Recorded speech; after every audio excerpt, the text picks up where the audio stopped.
মানে ছোট কোয়ার্টার, আমার একটা ছোট আয়না ছিল, আমার সব এখনো মনে আছে।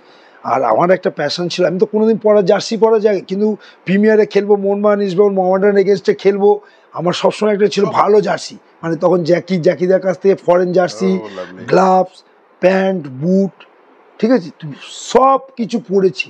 মানে আমাদের পায়ের লোম এখন আয়নায় দেখছি আমাকে কেমন লাগছে, আয়নায় দেখছি আমাকে কেমন স্মার্ট লাগছে না কেমন, মানে আমি কিন্তু ছোট থেকে ওইটা ওই ওই সব দাদার কাছে শেখা। বুট, চেঞ্জার বুট পর্যন্ত পরেছি, কারণ তখন বর্ষাকালে খেলা, গ্লাভস পরেছি। যেমনি টেনশনও হচ্ছে তেমনি ফুটছি। কে অমল দত্ত ম্যাচের পরে এমন এমন সব মানে মন্তব্য করেছেন, আজকে চিন্তা করা যায় না। ওখান থেকে আমাকে ন্যাশনাল টিমে, সিনিয়র ন্যাশনাল ইন্ডিয়া টিমে ডেকে নিল। এটাই আমার উত্থানের বছর 2003 আসিয়ান বছর। আবার নতুনভাবে সন্দীপ নন্দী নামে প্রতিষ্ঠিত হলাম, সে বিকজ অফ সুভাষ ভৌমিক এবং ইস্টবেঙ্গল অফিসিয়ালদের জন্য। তখন নিতুদা এরাই ছিল। তো আমি তাকে একটা কথাই বলেছিলাম, মানে নাম ধরে দাদা বলে সম্মান করেছিলাম, যে একটা তোমরা ডাইরেক্ট বলে দাও যে তোমাকে আমি রাখবো না, এই যে অফারটা তোমরা করছো, এটা তখনকার জামানায় 11-12 মৌসুমে একটা বাচ্চা ছিল, মানে যে প্রথম মোহনবাগান ইস্টবেঙ্গলে জার্সি পরে তার চেয়ে বেশি পায়। Extra time. নমস্কার বন্ধুরা, আমি সাইব, এক্সট্রা টাইম বাংলায় আপনাদের স্বাগত। এক্সট্রা টাইম বাংলার পডকাস্ট, আপনাদের প্রিয় পডকাস্টে আজ আমাদের সঙ্গী সন্দীপ নন্দী। হ্যাঁ, সন্দীপ নন্দী বাংলা তথা ভারতীয় ফুটবলে এই নামটাই কাফি। কেমন আছো? ভালো আছি। ভালো আছো? যেমন রেখেছো। ভালো থাকলে ভালো, তাই না? অনেকদিন পরে দেখা। আমার প্রথম বক্তব্য হচ্ছে, আমরা এখানে প্রশ্ন উত্তরে খেলা খেলতে আসিনি, কোনো কুইজ কন্টেস্ট নয়, একটা নিখাদ আড্ডা দেব। লাস্ট কবে বর্ধমানে গেছো?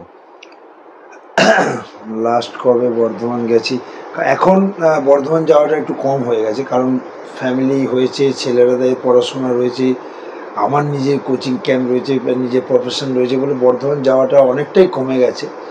লাস্ট গেছি আমার মনে হয় দুর্গাপুজোর সময় বা কিছু একটা হবে, মানে মনে করতে হয় ওটা। আগে যেমনি নিয়মিত তেমনি ছেলেদের অফ সময়ে, পরীক্ষা হয়ে গেলে বা গ্রীষ্মের ছুটিতে আমার অফ সময়ে যাওয়া হতো, কিন্তু এখন ছেলেদের জন্য আর আমার প্রফেশনের জন্য যাওয়া খুব কম। বর্ধমান থেকে এই কলকাতার ময়দানে দূরত্বটা কয়েক আলোকবর্ষ কি করে সহজ করলে? এটা দেখো, সবটাই একটা ভগবানের উপহার বলতে পারো, কারণ ছোট থেকে যেরকম ন্যাচারালি বাচ্চারা হয়, আমিও সেই রকমই একটা সাধারণ বাচ্চার মতোই ছিলাম, যে ফুটবল অন্তপ্রাণ। ছোট থেকে বল ছাড়া থাকতে পারতাম না, যে বলের সঙ্গে একটা, যেটা এখন দেখবে যেটা কমনলি এখন বাচ্চাদের দেখা যায়, মোবাইল, টিভি বা ল্যাপটপ, সেটা আমাদের সেই যুগের মানে উপহার বলতে পারো।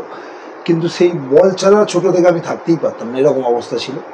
এই করতে করতে এটাই ভগবানের দান। এই কারণেই বললাম যে একটা এমন মানুষের একটা সাক্ষাৎ আমার হয়েছিল তখন 90s সময়, আমার যাকে আমি আমার জীবনের গুরু মনে করি, গৌতম সরকার। গৌতম সরকার এক্স প্লেয়ার গৌতম সরকার নয়, এনারও অনেক, বর্ধমানে গৌতম সরকার, এনারও ওই এক্স যে কিংবদন্তি ফুটবলার গৌতম সরকারের মতোই গৌতম সরকার হওয়ার ওনার যোগ্যতা ছিল, কিন্তু উনি সামহাও কোথাও হতে পারেননি। সেটা হতেই পারে, কিন্তু সেইটাই, ওইটা তোমার আলো দেখানোর মানে গুরুই হচ্ছে আমার গৌতম সরকার। কারণ আমি তখন বর্ধমানের একটা রেল কোয়ার্টারে, একটা আমার বাবা রেলে সার্ভিস করতেন, রেল কোয়ার্টার আমাদের অনেকখানি ভগবানের দান। এইটাই বললাম, তখন ওই রেল কোয়ার্টারের মধ্যে একখানা ওপেন মাঠ, যেটা সাধারণত গ্রাম বাংলায় ওপেন মাঠ দেখবো সব জায়গাতেই থাকে, কিন্তু এত সুন্দর একটা মেনটেনটা শুধুমাত্র ডিউ টু আমার যা গুরু, ও মানে টোটালি, মানে আমার ব্যক্তিত্ব একদম দুর্দান্ত ছিল, মানে একদম একা খোলার মাঠটাকে মেনটেন করে রেখেছেন। সেটা একটা গোলকিপারের জন্য আদর্শ মাঠ, যেটা নরম, যেরকম গ্রাস, এমনি লেভেল, দুর্দান্ত। তো সবটাই একটা আমার যোগাযোগ বলতে পারো, ছোটো বয়সে ওই ভগবান চেয়েছিল, তাই ওই ধরনের মানুষের আমার একটা সাক্ষাৎ করে দিল, এবং সেই পরিবেশের মাধ্যমে ওনার স্বপ্ন থেকেই আমি আজকে এই জায়গায় এসে পৌঁছেছি, আমি এই জায়গায় মানে বিরাজ করছি।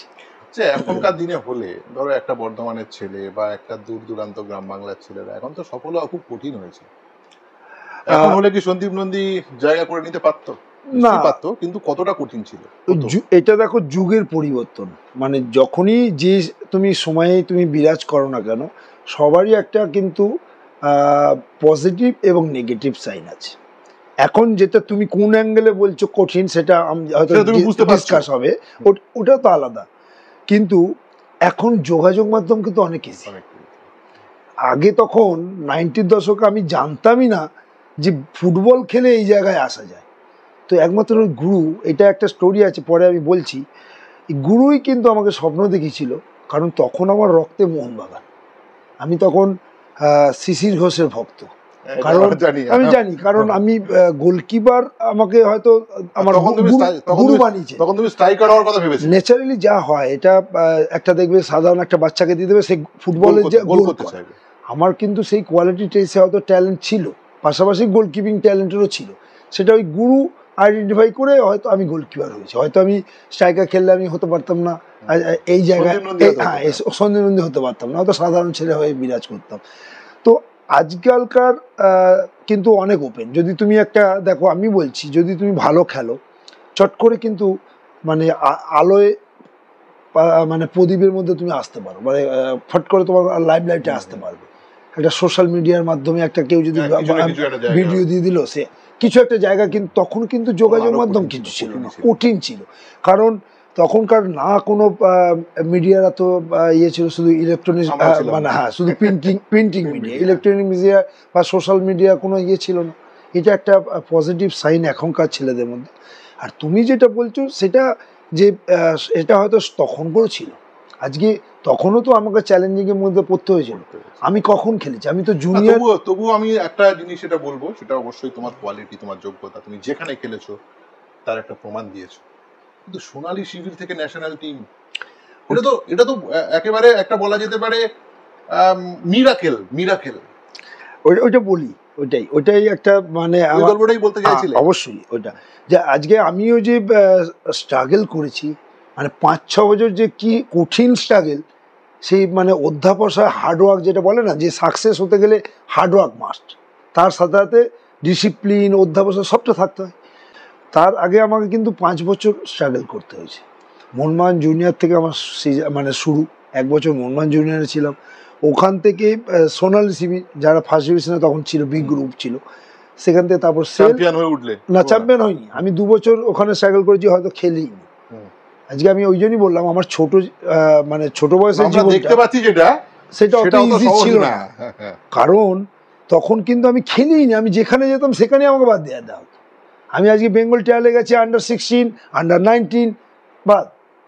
তাহলে আজকে স্ট্রাগল করেছি, সারভাইভ করেছি, পেশেন্স ছিল সব, ওই কিন্তু আমার গুরুর অবদান। আজকে যখনই একটা ট্রায়াল থেকে মানে বাদ হয়ে যেতাম, মনটা খারাপ হতো, ওইখান থেকে কিন্তু আমাকে এনকারেজ করে, আবার মোটিভেট করে, সব দান ওখানে। আজকালকার যেটা ইয়ং জেনারেশনের সেই পেশেন্সের অভাব, আমি ওটা পরে ব্যর্থ হলি, তারা রেডি নয়, তারা খেলতে চায়। যখনই যারা খেলতে না পায় তখন কিন্তু ডিমোলাইজ হয়ে যায়।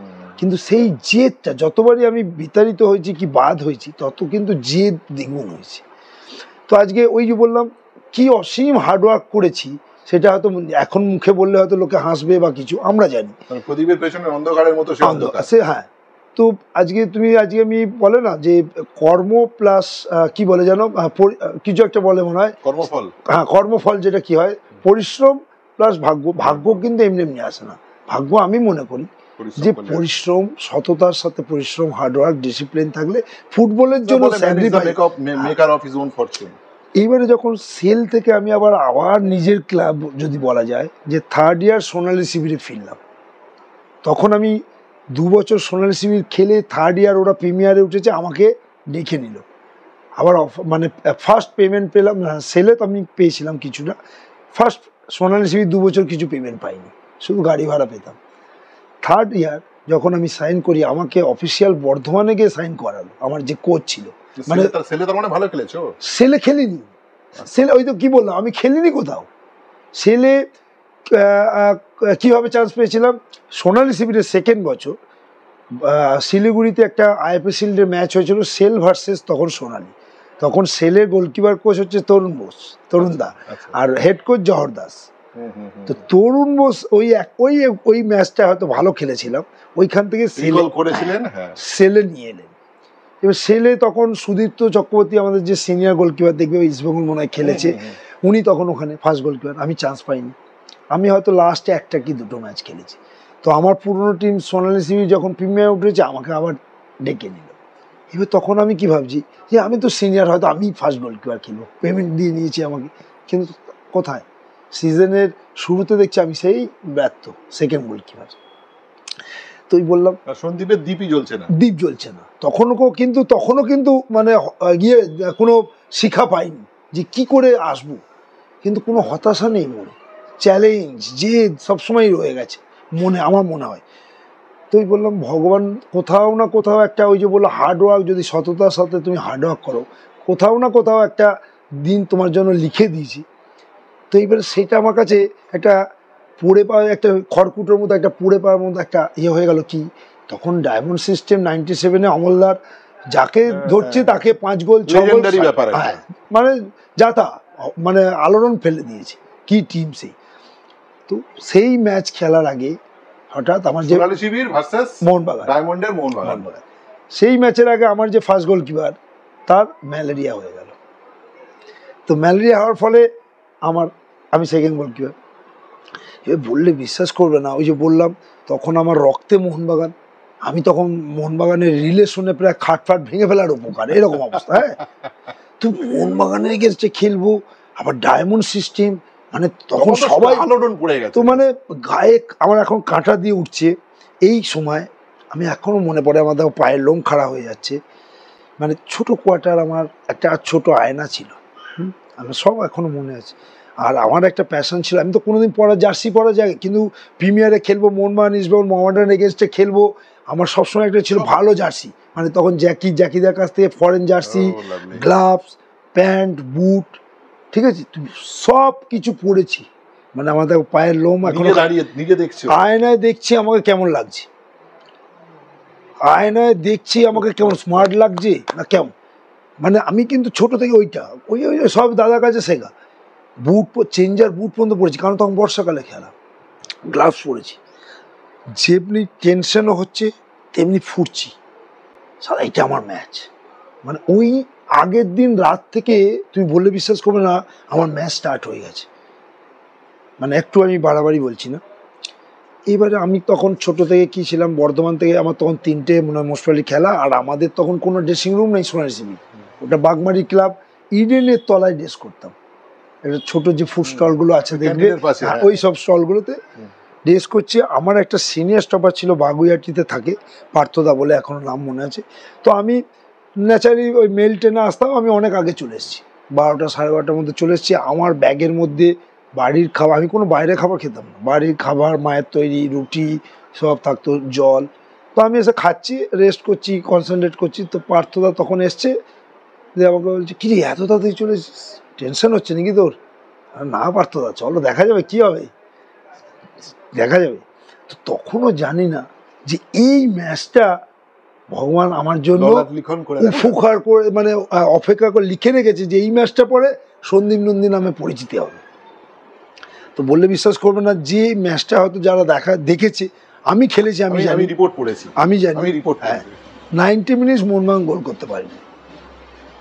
বললে বিশ্বাস করবে না, তখন আমরো বল, তখন কস্কো বলে খেলা হতো, জানেন আমরো বল, হালকা বল, মানে মারলে চিমা ওকারির মতো স্ট্রাইকার, তুমি বলবো মানে কিংবদন্তি হয়ে যাবে। মানে আর কত বল যে এসছে, আর কত বল যে বাঁচিয়েছি ইয়ার। তো ওই ডায়মন্ড কে অমল দত্ত ম্যাচের পরে এমন এমন সব মানে মন্তব্য করেছেন, আজকে চিন্তা করা যায় না। ওখান থেকে আমাকে ন্যাশনাল টিমে, সিনিয়র ন্যাশনাল টিমে, ইন্ডিয়া টিমে ডেকে নিল ক্যাম্পে, একমাত্র এই অমলদার ইন্টারভিউতে, অমলদার প্রশংসার জন্য। নহিমদা কোচ, তখন খেলছে স্যাভিও মেন্ডেরা, বুনো কুটিনো, বাইচুং বিজয় আনছে, তখন ঢুকেছে তখনও ওরা ছিল, ওরা তো সবই স্যাভিও মেন্ডেরা আর বুনো কুটিনো সবচেয়ে সিনিয়র, সুমিত মুখার্জি ছিল, কালিম্পংয়ে ক্যাম্প, 4 জন গোলকিপার। তখন ডোরাদার পায়ের একটু প্রবলেম ছিল, তো লাস্ট তখন আমি হেভি ফিট, আমিও দুর্দান্ত। তো একটা এক্সাইট, মানে ওখান থেকে কোথায় সেই কাদা মাঠে প্র্যাকটিস করতাম, হ্যাঁ 360 ডিগ্রি চেঞ্জ। তো আমি গিয়ে আমি বললাম কোথায় বাবা, সেই আজকে সেই স্টোরি আমি বলছি পরে। আমার দাদা যে কি স্বপ্ন দেখেছিল, তো সেই স্বপ্নটা দেখে বাবা আমি তো সমুদ্র, আর মনে যেরকম আনন্দ হচ্ছে আর চ্যালেঞ্জ নিচ্ছে, আর প্র্যাকটিসও করছি। এই করতে করতে হেমন্তদার হাঁটুতে ইনজুরি হয়ে গেছিল, 3টি গোলকিপার আমাকে নিয়ে। তখন ভাবছি যে হয়তো আমার ইন্ডিয়া টিমে এইবারে সুযোগ হয়ে যাবে, কিন্তু ওই ছোট ছিলাম বলে নইমদা হয়তো তখন ভরসা করেনি। আবার একটা রাজীব কুমার বলে টাইটেনিয়াম বলে একটা টিম ছিল, ওখান থেকে অনেকে নিয়ে আমাকে পাইনি। ওইটাই আমার লাইফের পুরো 360 ডিগ্রি চেঞ্জ। তারপরে সন্দীপ নন্দী মানে নামে পরিচিতি, মিডিয়া মানে মাধ্যমে আবার এই জায়গায় আসা, পরের বছর মোহনবাগান, তারপরে সন্তোষ ট্রফি, পুরো আর লাইফ ওখানে থেমে থাকে। ওইখানটাই পুরো একটা ম্যাচ আমাকে এক লাফে আমাকে মানে সবকিছু খুলে দিল দরজা, যেটা একেবারে জিরো থেকে হিরো হয়ে যাওয়া। আজকে ওই যে বলছি এই স্টোরিটা তোমাকে একটা বলি। আজকে ওই যে কেন বললাম ভগবান তুল্য একটা গুরুর সাক্ষাৎ করে দিয়েছে স্বয়ং ভগবান। আজকে যখন আমি ক্লাস 10-এ পড়ি, এই এক্স্যাক্টলি আমার বড় ছেলে যে বড় ছেলে যে ঠিক এক্স্যাক্ট এই সময় আমাকে, আমি ওই বন্ধুদের সাথে ওই পাড়ায় তখন খেলি, ওই মাঠটায় দাদা খালি পায়ে খেলা মানে বারণ ছিল, অ্যালাউ করতো না কাউকে, খালি পায়ে কাউকে দিত না নামতে। তো বললাম না, মাঠটা মানে দুর্ধর্ষ মাঠ ছিল। তো সেইখান থেকে ও অবজার্ভ করে কোথাও দেখেছে আমাকে, ডেকে ওনার ক্যাম্পে আসার জন্য ইয়ে করেছিল, ঠিক আছে। তো আমি যখন এবারে ওই ক্যাম্পে এসে ওনার মাধ্যমে মানে ওনার কি ইয়ে ছিল যে আমি খেলতে পারিনি, ওনার বড় টার্গেট ছিল যে ইস্টবেঙ্গল খেলবো, ইন্ডিয়া খেলবো, কোয়ালিটি ওই রকমই ছিল আমি দেখেছি। তো পাইনি, আমি ওই অঞ্চল থেকে ওই লেভেলে প্লেয়ার, তো ওইটা ওনার স্বপ্ন ছিল, ওনার কোচিং ক্যাম্পের উদ্দেশ্যই এটা। তো উনি তখন অবজার্ভ করে আমাকে হয়তো আমার ওই এক্স্যাক্টলি ওনার যে স্বপ্ন সেটাই দেখেছিলেন, তার জন্যই কিন্তু রাস্তা। হ্যাঁ, এইবারে তখন যখন আমি এবারে দাদার সঙ্গে ইনভলভ হচ্ছি, প্র্যাকটিস করছি ওনার বাড়িতে, মানে যাওয়া আমার বাড়ি থেকে বেরোনো অ্যালাউ ছিল না, শুধুমাত্র বিকাল ছাড়া। তো এইবারে সকালবেলা যখন স্কুল থাকে না, আমি দাদার কাছে যাই, গিয়ে আড্ডা, ভালো লাগে কথা শুনতে।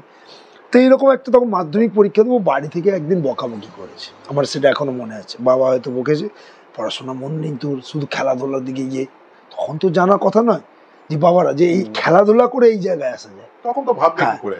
তো একদিন ওই বকাবকি করেছে, আমি বাড়িতে দাদা বাড়িতে গেছি এই 10টা সাড়ে 10টার সময়, মনটা খারাপ করে বসে আছি। তো দাদা, সেই ঘটনা পুরো আমার এখনো মনে। দাদা দেখে আমাকে ভাবছে, বুঝতে পেরেছে কিছু একটা হয়েছে, তো বলছে কি হয়েছে, চুপচাপ বসে। দূর, বাড়ি থেকে বকাবকি করছে, খেলতে খেলা নিয়ে ইয়ে নিয়ে সারাক্ষণ বকে, পড়ছি না, এইসব করছে, এই করছে, পরীক্ষা সামনে মাধ্যমিক।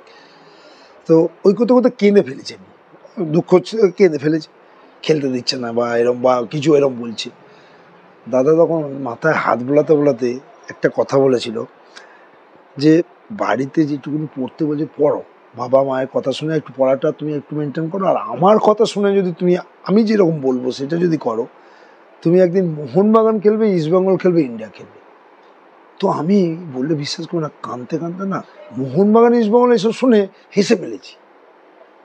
কি সব বলছি, কোথায় মোহনবাগান, মানে 16 বছর 15 বছর বয়স, মাধ্যমিক তো বলছি, তো শিশির গো মন আর রিলে শুনে মোহনবাগান ইস্টবেঙ্গল, আমি তো মানে কল্পনাই করতে পারছি না এসব। তো আজকে দেখো ওই লোকটার চোখ আজকে এক্স্যাক্টলি মানে আমাকে এভ্যালুয়েশন করেছি যে এই ছেলেটা যদি আমার কথা শোনে আমি ওই জায়গায় পৌঁছ, আর এক্স্যাক্টলি ওই জায়গায় আমি পৌঁছেছি।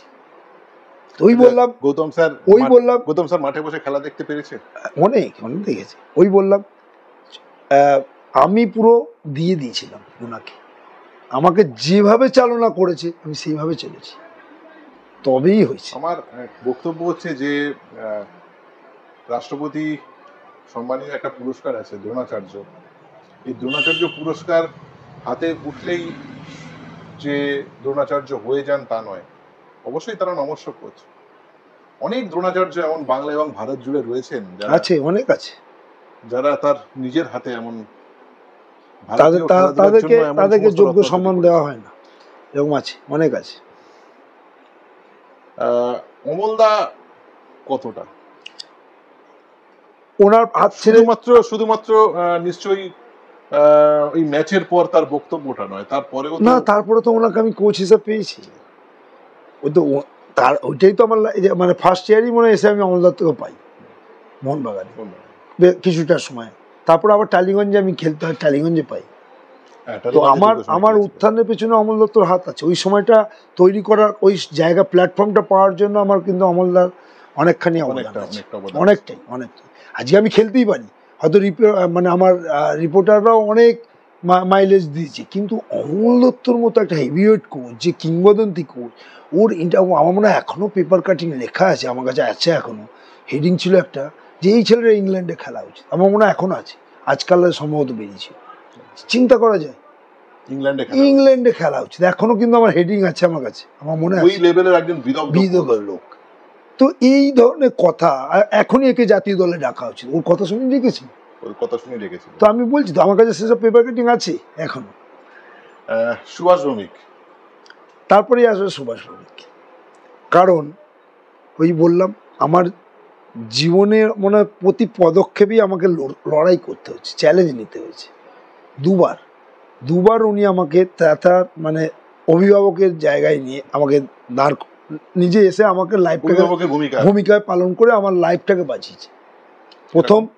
প্রথম হচ্ছে আমি যখন ওই যে মোহনবাগানে ঢুকলাম 98, 99, 2000, 3 বছর মোহনবাগানে খেলে 1 বছর মানে সেকেন্ড ইয়ার আমার আবার মোহনবাগানের হয়ে ন্যাশনাল লিগ জয়।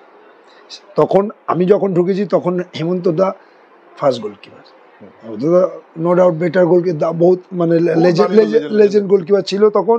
উনি ন্যাশনাল লিগ দিয়েছেন, ইন্ডিয়ার হয়ে বেস্ট পারফর্ম করেছেন, তখন সিনিয়র গোলকিপার, তখন খেলছে। এবার তখন আমি ফার্স্ট বছর সেভাবে সুযোগ পাইনি, সেকেন্ড ইয়ার আমি বাবলুদার কাছে কৃতজ্ঞ যে উনি আমাকে ডোরাদাকে সরিয়ে আমি চান্স পাই। সে বছর ব্যারোটো আসে, সে বছর আবার মোহনবাগান দুর্দর্শ ব্যারোটো, ইগর আর স্টিফেন, তখন আমি চান্স পাই। হয়তো 2-3টে ম্যাচে পরে পাই, এক্স্যাক্ট মনে নেই আমার। থ্রু আউট দ্য লিগ খেলে আমি বেস্ট গোলকিপার, ইন্ডিয়ার টিম থেকে আবার কল এবং ন্যাশনাল লিগ চ্যাম্পিয়ন। কিন্তু দুর্ভাগ্যবশত 4টে ম্যাচ থাকতে আমরা SBT, state bank of Travancore, SBT, ওখানে আমরা চ্যাম্পিয়ন হয়ে যাই। ওই ম্যাচে লাস্টের দিকে আমার ইনজুরি হয়, হাত ভেঙে যায়। তো ওই হাত ভাঙাটা, যে আমার যে উত্থানটা হয়েছিল সেকেন্ড ইয়ার, আবার থার্ড ইয়ারটা আমার ডাউন হয়ে গেল। বিকজ কিন্তু আমি পুরোপুরি ফিট হয়ে গেছি, হয়তো থার্ড ইয়ারটা আমাকে ভেবেছে আমার হাত ভেঙে গেছে, আমি হয়তো পারবো না, আরও অনেক গোলকিপার নিয়েছিল, কিন্তু আমি ফিট। আমি ইন্ডিয়া টিমে তখন সেই বছরই ডেবিউ করলাম। তো ওইটাকে নিয়ে থার্ড ইয়ার কোনো আমি ম্যাচ খেলতে পাইনি, আমাকে নেগলেক্ট করা হয়েছে। ওই নিয়ে আবার একটা বাবলুদার সঙ্গে একটা মনে হয়, এখন মনে পড়ে, একটা মন কষাকষি কিছু একটা হয়েছিল। ফোর্থ ইয়ার মানে 2001 আমাকে ছেড়ে দেওয়া হয়।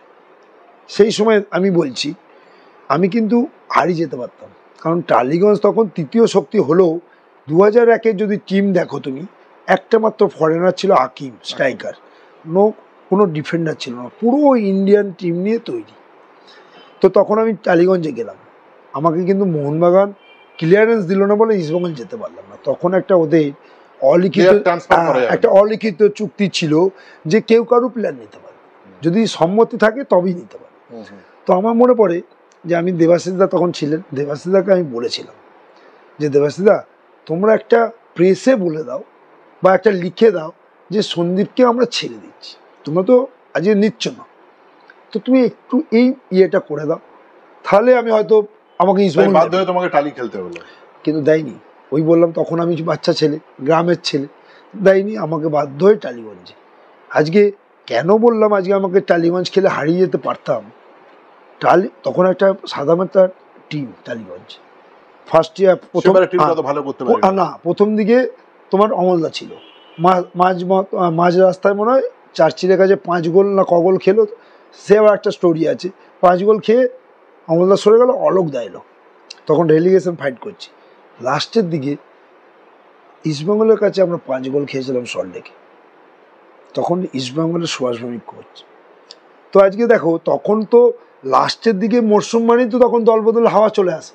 আজকে 5 গোল খাওয়া গোলকিপারকে চুজ করেছে, তার জন্য কৃতিত্ব দিয়ে আমি ভৌমিকদাকে। আজকে 5 গোল খাওয়া গোলকিপারকে কে নেবে? কেউ কি নেবে? কিন্তু ওনাকে বা এবং ইস্টবেঙ্গল অফিসিয়ালকে আমি কৃতিত্ব দিই, আমি ধন্যবাদ দিই যে আমাকে চুজ করেছিল বলে আবার কিন্তু তারপরে সেই বছরটাই আমার উত্থানের বছর 2003 আসিয়ান বছর, আবার নতুনভাবে সন্দীপ নন্দী নামে প্রতিষ্ঠিত হলাম, সে বিকজ অফ সুভাষ ভৌমিক এবং ইস্টবেঙ্গলের অফিসিয়ালদের জন্য। তখন নিতুদা এরাই ছিল। তারপরে আমি আবার মানে স্ট্যাম্প হয়ে গেল ইন্ডিয়া টিমে, আমি কিন্তু আস্তে আস্তে এবারে ফার্স্ট চয়েস হয়ে গেলাম, মহিন্দ্রা গেলাম, তখন আর আমি অলরেডি প্রতিষ্ঠিত। ওই একটা সুন্দর ওই একটা সময় আমাকে ভূমিকা খেলতে হয়েছিল কলকাতা লিগে, ওই যে বললাম, ওই যে চার্চিলে 5 গোল একটা ওই আমাকে হয়তো মাসখানে না 20 দিনের মতো ওই ফেসটা আমাকে অমলদা স্ট্রাইকার বানিয়ে দিয়েছিল। ওই বললাম, প্রথমেই বললাম যে না বলছি, হ্যাঁ জাতীয় লিগ, তো 2001 জাতীয় লিগ। ওই বললাম আমার কোথাও একটা আমার আইডল কে ছিল শিশির ঘোষ, ওনার হেড আমাকে প্রচন্ড টানত, আমি কিন্তু হেড খারাপ করতাম না। শিশির দেবী তো খেলতে পারবি না? না, শিশিরদা কি ওই ডায়মন্ড সিস্টেমে ছিল? না ছিল না, শিশিরদার এগেন্সটে মনে হয় খেলিনি। তো কোথাও তো তখন আমার প্রচন্ড টানতো, আমি খেলতাম, খারাপ খেলতাম না। তো আজকে টালিগঞ্জে প্র্যাকটিস রবীন্দ্র সরোবরে ফুল মাঠে খেলা হবে, 22টা প্লেয়ার হচ্ছে না, ঠিক আছে? তো আমি তো সবসময় মানে সেই সময় তখন কখন স্ট্রাইকার খেলতে পারবো এই নেশাতে থাকতাম। তো 22টা প্লেয়ার হচ্ছে না, তখন আমি গুনছি, আমি তো বলছে, আমি বললাম স্যার আমি খেলবো। হে গলি মানে হে গলি খেলতে পারবি? হ্যাঁ স্যার খেলবো।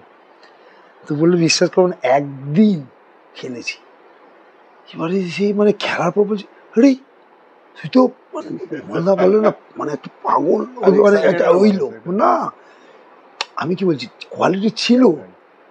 আজকে মন্টুদাকে বলে ওই একটা প্র্যাকটিস ম্যাচ মন্টুদাকে বলে জার্সি বানিয়ে দিল, আমাকে আর গোলকিপার খেলায় না। তুমি বললে বিশ্বাস করবে না, ওই 2 দিন পরে চার্চিলে সঙ্গে ম্যাচ ফাতরদায় গোপাল ঘোষকে গোপাল দাস আর অমিত সিংহরা আর আমি, এই 3টে গোলকিপার, আমি গোলকিপার খেলছি, আমাকে বসিয়ে গোপাল দাসকে খেলালো। সাহস দেখো, আমাকে কি বলছে, বলছে এই গলি জার্সি এনেছিস তো, আমি সেকেন্ড হাফে নামাবো তোকে, ফার্স্ট হাফে পাইনি সাহস। আমি সারা টেনশনে, আমি বলছি জার্সা, তখন তো নাম হয়ে গেছে গোলকিপার হিসেবে। ফাতরদা এত বড় মাঠ, ওই মাঠে তাই কি করবো, আমি টেনশনে সারা ফার্স্ট হাফটা আমার মানে হয়ে গেছে, কি মহা ফ্যাসাদে পড়লাম। তো তখন চার্চিলে মানে বিভৎস টিম, তুমি যদি জানো আনসা গোলকিপার, ইয়াকুব ওসমানু বলে যে দানবের মতো স্টপার, তারপরে এই নওবা বাসুম খেমতাং পাইতে, মানে দুর্ধর্ষ টিম। ফার্স্ট হাফেই 5 গোল খেয়ে গেছি। বললাম সাদা আমাদের টিমটা অত ব্যালেন্স টিম ছিল না, এইবারে আর কোথায় 5 গোল খেয়ে গেছে, আর আমাকে নামায়নি। অমলদা তো ওই ম্যাচেই রিজাইন, তো আবার দিয়ে অলোক দা এলো, আমি গোলকিপার। ওই একটা ম্যাচের জন্য আমি স্ট্রাইকার হয়ে গেছিলাম, কিন্তু মানে আনফর্চুনেটলি আমাকে নামা হয়নি, হয়তো আনফর্চুনেটলি কি ফরচুনেটলি আমি জানি না, আমি হয়তো এখন মনে করি ফরচুনেটলি, কারণ স্ট্রাইকার তখন যদি আমি হয়তো আমি সাকসেস হতাম। তো ওইটা জীবনের সবটাই আমাকে লাখ সাথ দিয়েছে, ওটাই বলি। একদম তাই।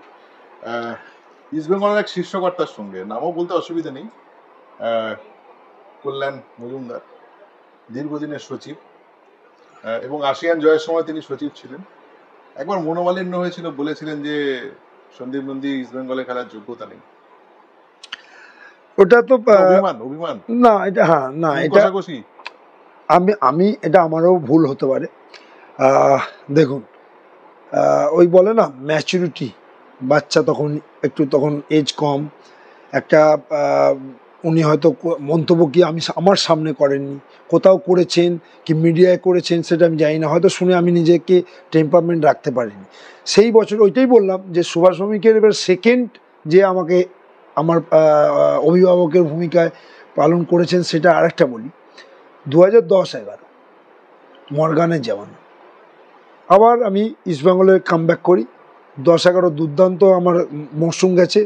মর্গান আমার আবার আমার যে বিদেশি কোচের মধ্যে কিন্তু অন্যতম কোচ মর্গানও থাকবে।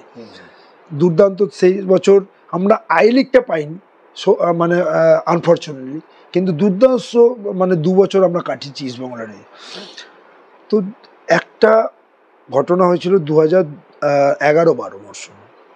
আমার জ্ঞানত বড় ম্যাচ অনেক খেলেছি, কিন্তু এত বাজে মানে যে বাজে পারফরমেন্স বলতে গেলে ওই 2012 মরশুমে, 11-12 মরশুমে মোহনবাগান ইস্টবেঙ্গল ম্যাচ কলকাতা লিগের একটা বাজে গোল খেয়েছিল। কিন্তু থ্রু আউট দ্য ইয়ার যদি তুমি ভ্যালু করো তাহলে কিন্তু আমার একটা অ্যাভারেজ পারফরমেন্স ছিল, যার জন্য মর্গান কিন্তু অত্যন্ত আমাকে লাইক করতো এবং সেই বছর নেক্সট ইয়ার আমাকে রাখার জন্য প্ল্যান ওনার ইয়েতে ছিল। কিন্তু ওই বললাম যে কলকাতা ফুটবল টোটালি আমাদের ডিফারেন্ট, একটা ম্যাচের উপরই ভ্যালু হয়, এটা আমাদের বড় ম্যাচ। তুমি যতই ভালো ম্যাচ অন্য ম্যাচগুলো খেলো, যে একটা ম্যাচে তুমি যদি বাজে খেলো সারভাইভ হবে না। তো ওটা মানে স্বাভাবিক কারণেই হয়তো আমাকে অফিসিয়ালরা রাখতে চায়নি। কিন্তু ওই মর্গানের কোথাও মানে দাবি ছিল আমাকে রাখতে হবে, সেই জন্য আমাকে কিন্তু অফার দিয়েছিল অত্যন্ত বাজে। তখন কিন্তু আমি মানে একদম মানে স্টাবলিশড, আমি কিন্তু ভালো পয়সায় খেলছি তখন। তো আমার ইয়ে ছিল, আমি এখনও মনে আছে কে কোন অফিসিয়ালরা আমার বাড়িতে এসেছিল।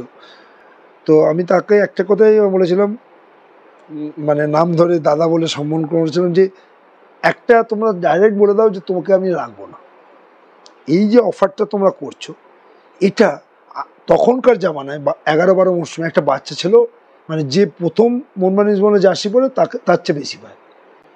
এখন দেখো আমার জ্ঞান তো আমি তো আজকের নয়, তো আমাকে একটা সিম্পল ভাষায় বলে দাও তোমরা, আমি খুশি হয়ে চলে যাবো, আমার কোনো আপত্তি নেই। কিন্তু আমার প্রিন্সিপাল 1 টাকা কমালেও আমি খেলবো না, আমাকে বাড়াতে হবে না। তোমরা যদি একটা ম্যাচের পারফরমেন্সের বিচার করে আমাকে এই জায়গায় আনো, আমি তাহলে বলবো আমার পয়সা বাড়াতে হবে না, আমার সেম পয়সা যদি না দাও আমি খেলবো না। তো তখন আমি জানতাম না। এবার আস্তে আস্তে যখন অফিসিয়াল এবং মর্গান যখন বুঝতে পেরেছি যে আমাকে রাখছে না, মর্গান আমাকে এবার জিজ্ঞাসা করতে লাগলো, কী হলো, তুমি সাইন করেছো, তুমি অফিসিয়াল কথা বলেছে?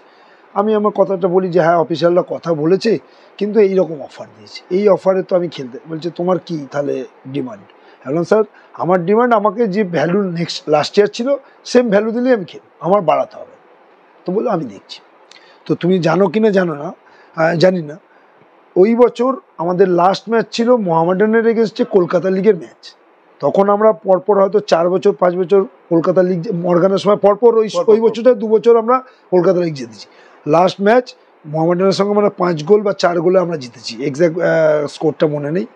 তখন মোহনবাগানের সেই দিন খেলা ছিল শিলিগুড়িতে, কোনো একটা বেঙ্গলি চ্যানেলে তখন লাইভ টেলিকাস্ট হয়। আমাদের ম্যাচটা লাইভ হয়নি, ওদের ম্যাচটা লাইভ হয়েছিল। আমাদের তোমার হাইলাইটস দেখাচ্ছ, আর আমি তখন স্টেডিয়ামের পাশেই থাকতাম, এখানে নয়। তো মর্গান খেলতে ঢোকার ড্রেসিং রুমে খেলার আগে আমাকে জিজ্ঞেস করে তোমাকে সাইন করিয়েছে? আমি বললাম না স্যার এখনও কিছু বলেনি। আমাকে তখন খেলতে নামার আগে আমাকে বললো তোমাকে করাবে, আর কিন্তু ভেতরে কোনো খবর আমি জানি না। এবারে আমি খেলে আনন্দ করছি, আমরা জিতেছি।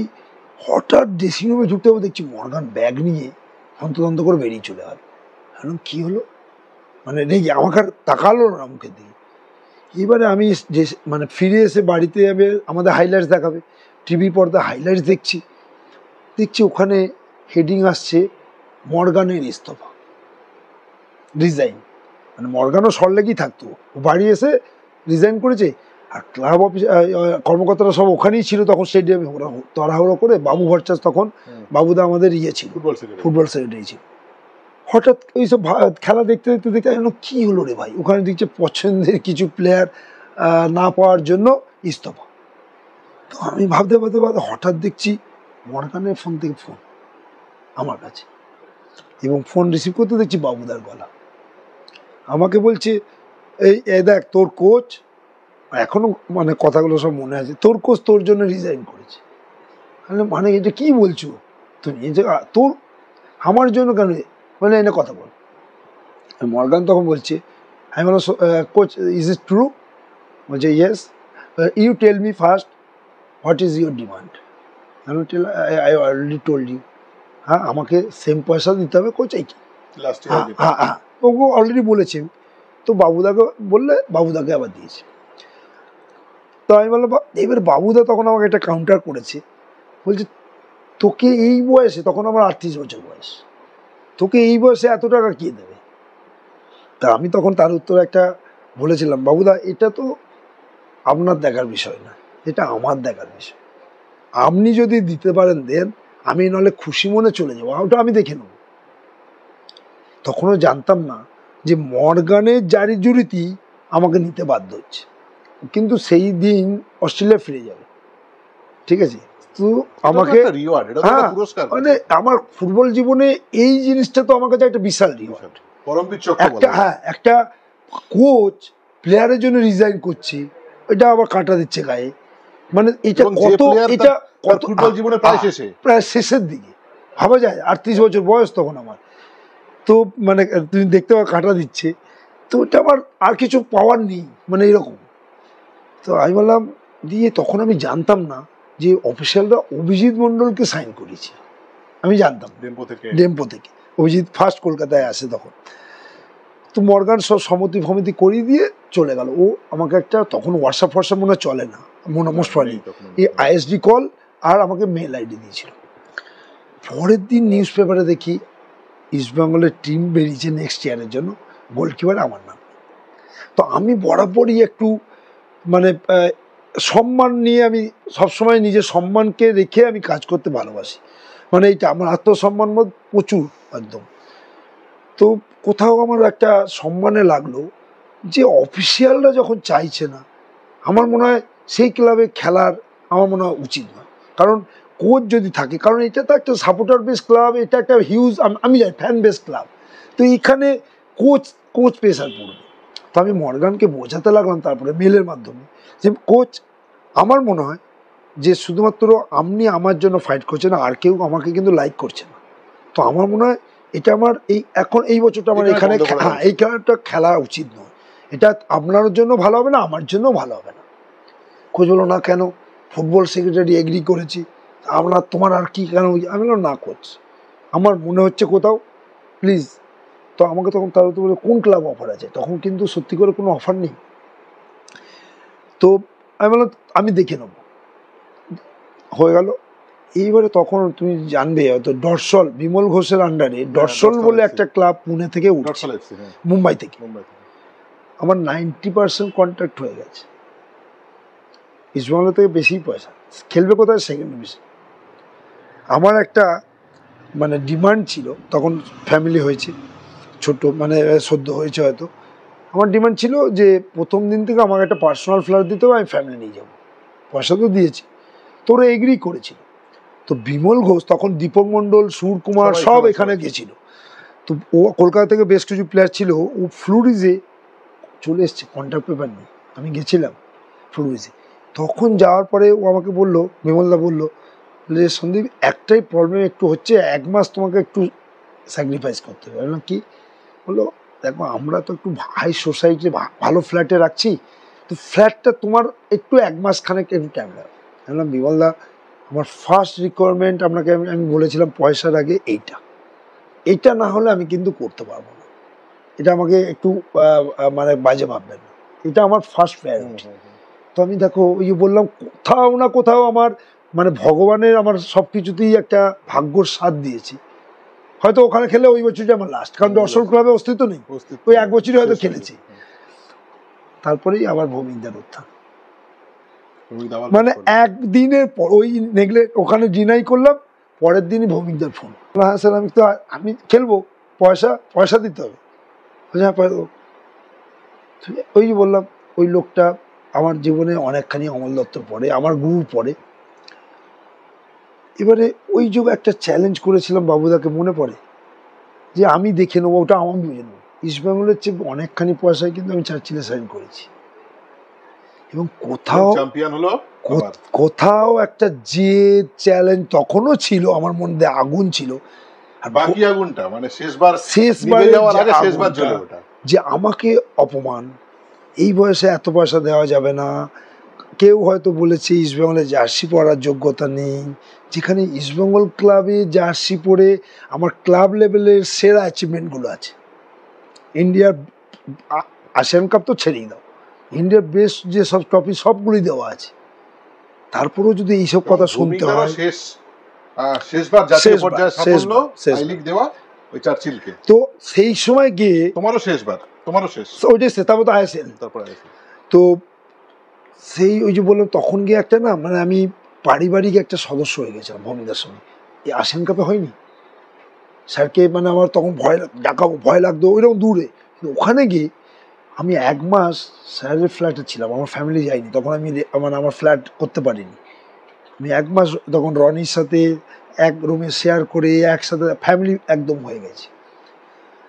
একটা চ্যালেঞ্জ করেছিলাম স্যারকে যে স্যার এই ইয়ারটা আমার কাছে অত্যন্ত ভাইটাল, আমার যদি একটা কথা, আপনি সব শুনেছেন আমার কিন্তু একটা কথা, আমার গুরুকে এনে দিতাম অ্যাজ এ গোলকিপার কোচ।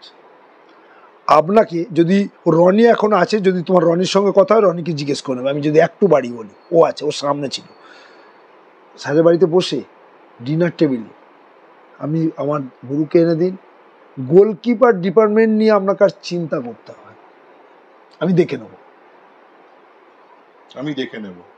তো জিজ্ঞেস করো রনিকে, এই 2 দিন আগে কথা হচ্ছিল, সব আবার পুরনো রিকল করছিল, মানে এইসব কথাগুলো তুলে গায়ে লোম দেয়, মানে কাঁটা দিয়েছে। স্যার শুনেছিল, চার্চিলের সঙ্গে লড়াই করে আমার গুরুকে এনে দিয়েছিল, গৌতম দাকে নিয়ে গেল।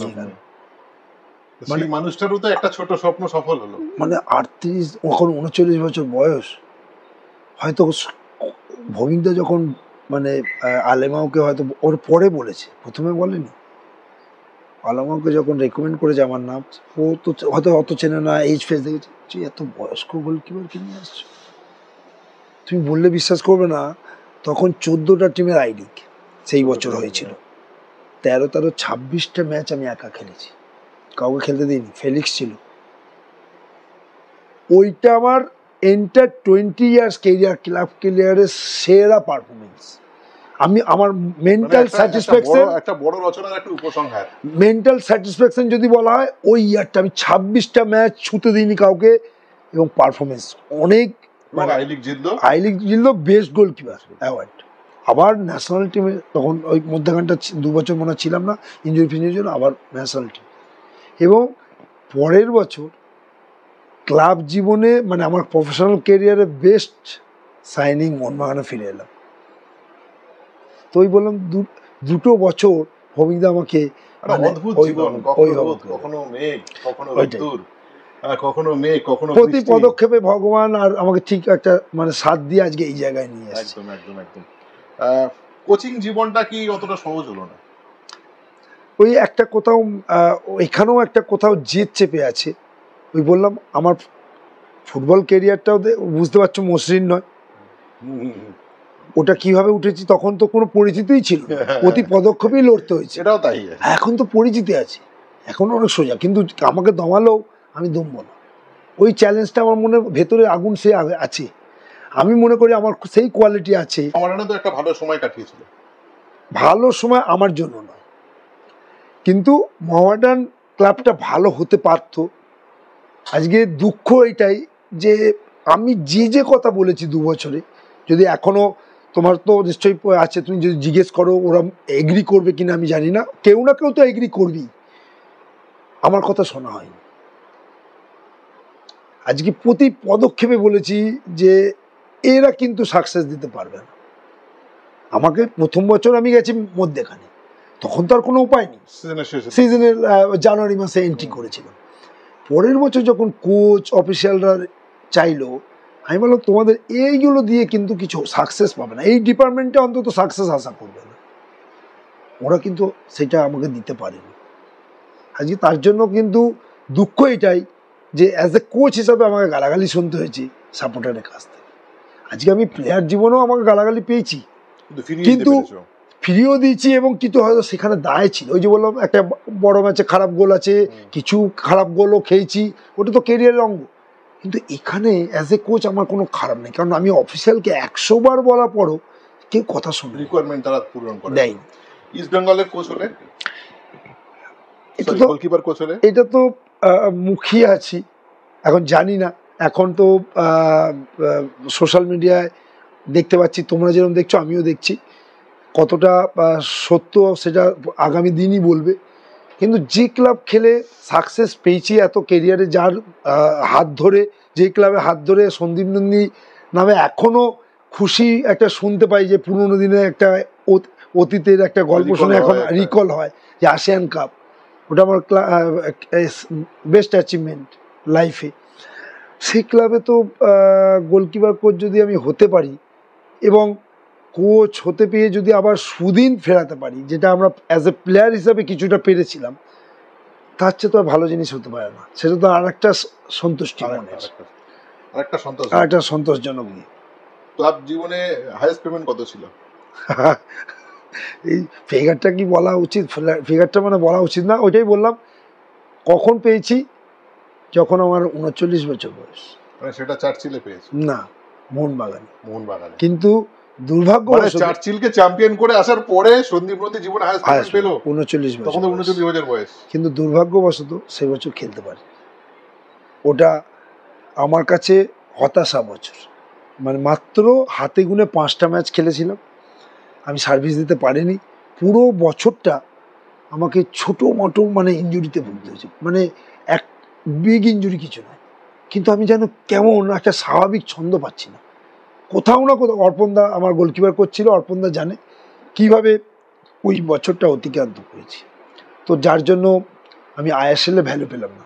আজকে যদি সেই বছরটা আমি যদি চার্চিলের মতো খেলতে পারতাম, আজকে আমাকে আরও অন্য উচ্চতায় পাওয়া যেত। কারণ আইএসএল আমি 4 বছর খেলেছি, 2 বছর কেরালাকে ফাইনালে তোলার হাত আছে আমার, কিন্তু আবার সেখানে ভগবান কোথাও একটা দুধে ওই যে চোনা ফেলে দিয়েছে। 2টো ফাইনাল তোলার পরও দুটো ফাইনাল খেলতে পারিনি। 2টো সেমিফাইনাল 2 বছর খেলে আমি ফাইনালে তুলে হাত আছে তোলার, কিন্তু ফাইনাল খেলতে পারি। এই যে ভগবান সবাইকে হয়তো পুরোটা দেয় না, তো ওইটাই হয়তো আমার একটা চোনা রয়ে গেছে। সব পেলে নষ্ট জীবন, গান তো আছে ওইটাই। তো ওই লাইফের ওইটাই যে একটা আইএসএল পেলাম না, আইএসএল খেলতে পেলাম, এটাই একটা সন্তুষ্টি। জীবনের মন্ত্র কি? জীবনের মন্ত্র ওই সৎ থাকো, হার্ডওয়ার্ক করো, আর যদি যে কাজটা করছো অনেস্টির সাথেই করো, ভালোবেসে করো, হার্ডওয়ার্ক করো, রেজাল্ট এমনি এমনি আসবে। ফুটবলার না হলে কি হতো? ওটা একটা হয়তো বেকার একটা ছেলে হয়ে কাটাতে হতো, কারণ আমি পড়াশোনায় অত মন ছিল না।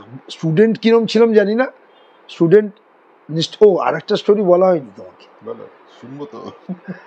এই যে গুরু বলি কেন ভগবান তুললো, আজকে সেই লোকটার কাছে আমি কিন্তু পড়াশোনা করে গ্র্যাজুয়েশন পর্যন্ত হয়েছি, উচ্চ মাধ্যমিক পাস করেছি। শুধু খেলা নয়, মানে পড়াশোনারও উনি অনার্স গ্র্যাজুয়েট কমার্সের।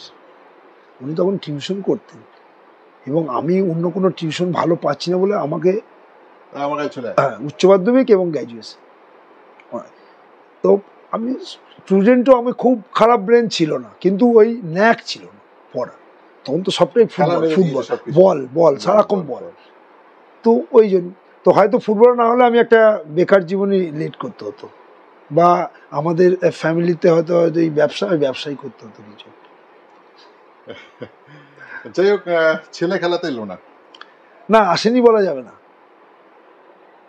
ছেলেকে এখন পর্যন্ত আমি কি বলি, আমি ছেলের স্টোরি বলি। বড়টা দেখবে ওইখানে ওই লাল জার্সিটা, বড়টা প্রথমে ছিল। ওকে আমি প্রথমটা অবজার্ভ করি, হেলদি ছিল, এবং ওকে অবজার্ভ করে আমি কিন্তু কোনো কোয়ালিটি আমি দেখতে পাইনি তার মধ্যে। তো তখন 3 কি 4 বছর বয়স, তখন ওকে আমি ক্লিয়ার বলে দিয়েছিলাম, তোমার জন্য ফুটবল নয়। আমার মনে হয় ফুটবলটা তোমার জন্য নয়, তোমার কিন্তু পড়াশোনায় ধ্যান হওয়া উচিত। কারণ জানি ওই যে বাবা ফুটবলার, রক্তে হয়তো একটা ওর ন্যাক থাকবে, কিন্তু ওই যে বললাম হয়তো সেটা সঠিক মানে আমি জাজ করতে পারিনি। আস্তে আস্তে ও দেখলাম হিউজ চেঞ্জ হয়ে গেল ফিজিক্যালি। তারপরে একদিন পাড়ায় যখন বন্ধু বান্ধব খেলে, একদিন হট করে আমি গেছি, তখন এবারে ফিজিক্যালিও গ্রো হচ্ছে, আর আগের মতো হেলদি না দোষ নেই। দেখলাম না কোয়ালিটি তো মনে হচ্ছে আছে, তখন দেখছি ওর মধ্যে ন্যাকটাও আছে, কিন্তু এই যে আমি বললাম আমার যেরকম কি রক্তে লেট ডেভেলপ, ছোটো বয়সে কেউ আমাকে কিন্তু পায়নি, সব পেয়েছে বড় বয়সে। আমি ওটা অবজার্ভ করলাম, ওরও হয়তো কিছু লেট, কিন্তু ফুটবলে ইন্টারেস্ট আছে। এখন দেখবে আমাকে ছাড়িয়ে গেছে, কিন্তু ওর খেলার সেন্স খুব খারাপ নেই। কিন্তু আমি তাড়াহুড়ো, কোন পজিশনে খেলে? ওকে আমি ছেড়ে দিচ্ছি, গোলকিপার খেলে না, গোলকিপার নিজে থেকেই খেলতে চায় না। আমি তুমি যে এখনো পজিশন হয়তো সেট করিনি, আমি অ্যাটাকিংই রেখেছি, কারণ গোল করতে ওকে টানাই। এবং সেন্স খুব খারাপ নয়, র মেটেরিয়াল। ওই সন্দীপ নন্দী কি ছিল, ক্লাস 10-এ র মেটেরিয়ালই ছিল, ওকে ইস্পাত বানাতে হয়েছে। ও আমার ইচ্ছা আছে এই মাধ্যমিক পড়ার পরে আমার সেই গুরুর কাছেই শিফট করার। এখন কত বয়স? এখন নিয়ার অ্যাবাউট 68-60 গুরু ওই যে চার্চিলের দেখো, চার্চিলের ছবি আই লিগ নিয়ে, ওইটা ব্লুটা। হ্যাঁ হ্যাঁ। আচ্ছা বলছি, অফ টাইমে কি করো? ফ্যামিলি নিয়ে অফ টাইম কিছু, আমার ফ্যামিলিতেই সময়। ফুটবল লাইফে বেস্ট ফ্রেন্ড কে? ফুটবল দেখো, এই ফুটবলার হতে গিয়ে কোনো বন্ধু বান্ধব ছিল না, বন্ধু একজন। আমার স্টোরি যদি দেখো, তখন ওই রেল কোয়ার্টার আর আমার দাদা বাড়ি হার্ডলি 1 থেকে 1.5 কিলোমিটার মধ্যে। আমার কোনো বন্ধু ছিল না, বাড়িতে অবসর সময় সারাক্ষণ দাদা বাড়িতে প্র্যাকটিস। ফুটবল লাইফে তো এত মানে করিনি, বন্ধু করো না, ওই বললাম কোনো মানে সবার সঙ্গে সম্পর্ক ভালো, কিন্তু ক্লোজ বন্ধু করে উঠতে পারিনি।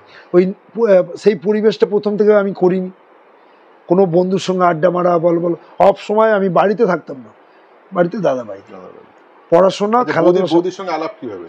আমার অ্যারেঞ্জ ম্যারেজ। লাভ ম্যারেজ হয়তো বলো, আমার তো সময়ই নেই, ওনার কাছে বাঁধা। আমি 5 মিনিট যদি লেট হই, ফোন খোঁজ কোথায়। অ্যারেঞ্জ ম্যারেজ মানে কি পেপারে দিয়ে? না না, ওটা ফ্যামিলি যেটা। বৌদি মাঠে খেলা দেখেছে? আইএসএল দেখেছে কেরালায়, তখন তো আইএসএল এর সময় ফ্যামিলি নিয়ে থাকতে হতো তখন। হ্যাঁ ফ্যামিলি তখন যাওয়ার, তখন তো আইএসএল এ ছিল, লাস্টের দিকে যেত। ফ্যামিলি আইএসএল দেখেছে, আর আই লিগ তো তখন পাইনি। আমি তো 2000 না ও মহিন্দ্রাতে দেখেছে, মহিন্দ্রাতে ছিল, কারণ আমার 8-এ বিয়ে হয়েছে, তখন তো আমি খেলেছি।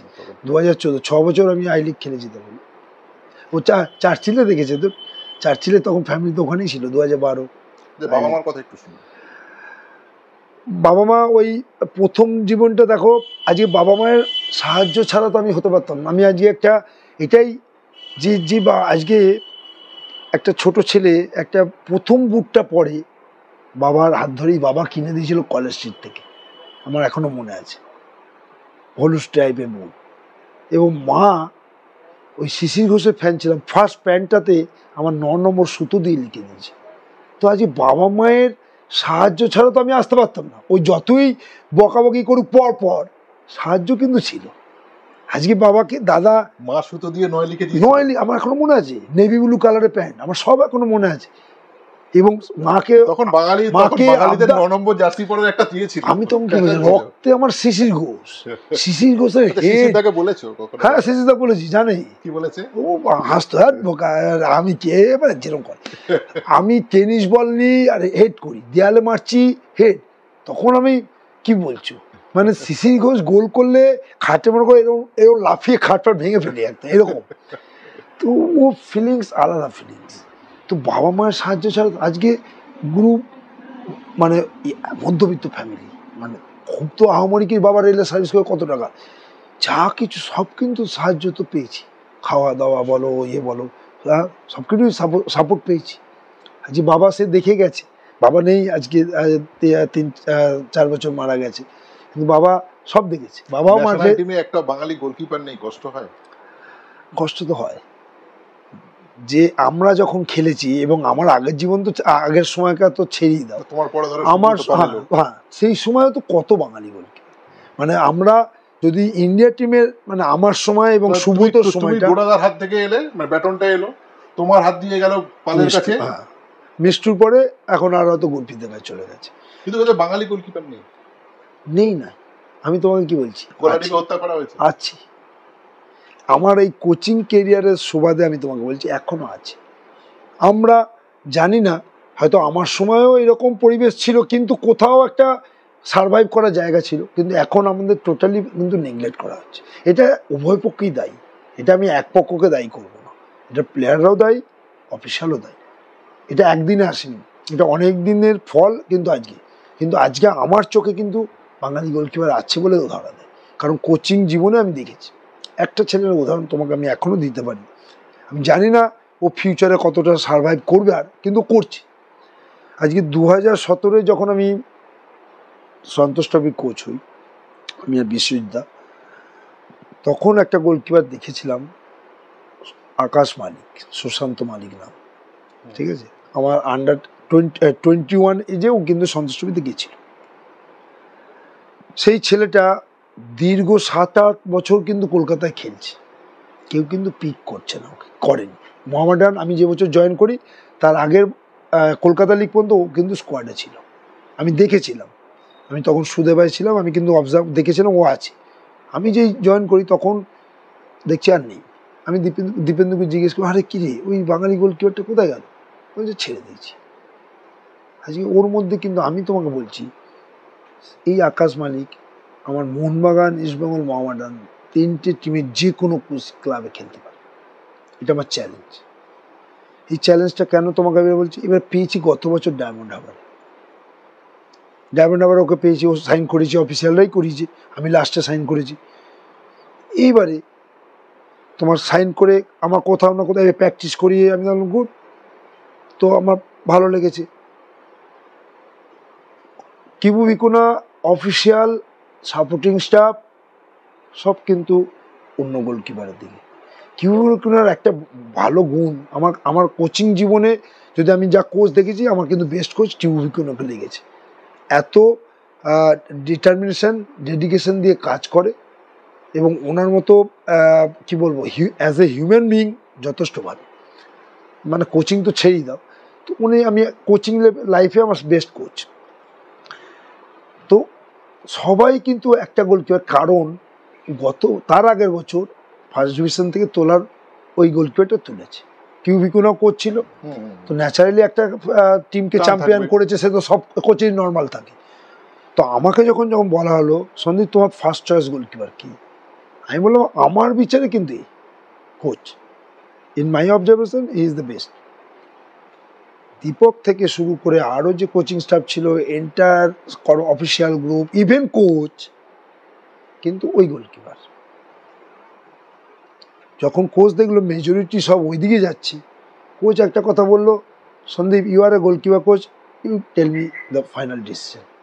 Coach, my observation he is the best. Coach ওকে দিল। সে ওকে নিয়ে একটা কি হয়েছে আমি জানি না, অফিসিয়াল আমার বছর হেভি ফুটবল খেলেছিল, মোহামেডান, ইস্টবেঙ্গল এবং মোহনবাগান ভালো ম্যাচ সব খেলে আমরা আনফর্চুনেটলি গত বছরই আমাদের এই ডায়মন্ড হারবার টিমটাকে আই লিগে ওঠার চান্স ছিল, কিন্তু আমরা পারিনি, কোথাও আমরা পারিনি।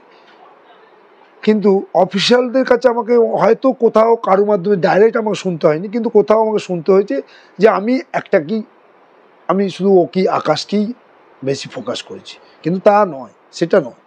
আমার চয়েস ও হলেও আমার প্রিন্সিপাল হচ্ছে আমি সবাইকেই যদি সিমিলারলি সুযোগ দেওয়ার চেষ্টা করি ম্যাচ ওয়াইজ, সেটা এবারে তবে হেড কোচের রায় থাকতে হবে। কিন্তু হেড কোচের ওই যে বললাম প্রথম দিনে অন্য গোলকিপারের জন্য সে সওয়াল করেছিল, কিন্তু আমার পরে 2-3টে ম্যাচের পরে ও আকাশ ছাড়ার কথা কারো কথা ভাবতে পারতো না, কেউ না। ইভেন এই ইয়ার তো আমি নেই, এই ইয়ার আই লিগে উঠেছে এবং 95% ম্যাচ আকাশই খেলেছে।